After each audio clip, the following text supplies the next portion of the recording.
Okay, so boom, when I was in my earlier 20s and I was dating, I noticed a trend that when I was first getting to know a guy, he would be like, oh, I prefer girls your age because the girls my age are really thirsty for marriage. They're really pressuring for marriage, that sort of thing. And because I'm not a pick me and I wasn't raised by one either, I didn't really believe what they were saying, but I knew I couldn't, go to my cousins that were like in their later 20s or earlier 30s and be like, are you pressuring guys for marriage? I was like, okay, I'm going to wait till I'm 30 to see if this holds true. Well, guess what? Now I'm 30. And now I know, I've known this for a while, but now I've been able to prove that it wasn't that those girls were pressuring for marriage. It wasn't that they were thirsty and forcing and thrusting marriage upon these guys. No, these guys were trying to do two things. Number one, triangulate me as like a girl that was like 21, 22, triangulate me with older women so that if that woman said, hey, don't talk to that guy, I would think in the back of my head, well, you're crazy. And he already told me that you're fiending for marriage, one.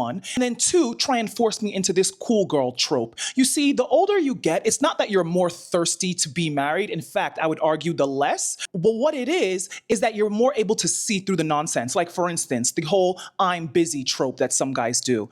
Trust me, girl, there's no guy that's too busy. And if he is too busy, you would know that ahead of time. Think about it. If a guy really liked you and he knows he's going into some 8-hour conference where he can't have his phone, he'd send you off a quick text and say, hey, can't talk, I'll be in the meeting for the next 8 hours. He wouldn't just blank you for 8 hours and come back. But when you're in your earlier 20s and maybe the guys that you dated were from college, right? Now you've graduated college and you're dating guys in their later 20s or early 30s, you don't know that. So you think, oh, he has big boy job, he's busy, he's this and that, when it's just BS. So those are the things that these guys were trying to do to me, but I never really believed it. I could smell it. There was some nefariousness in that sentiment, but I was like, okay, I can't know until I know. And now I know, ain't no girl pressuring you for marriage, buddy.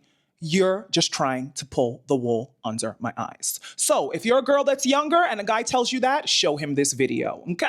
Okay, bye guys.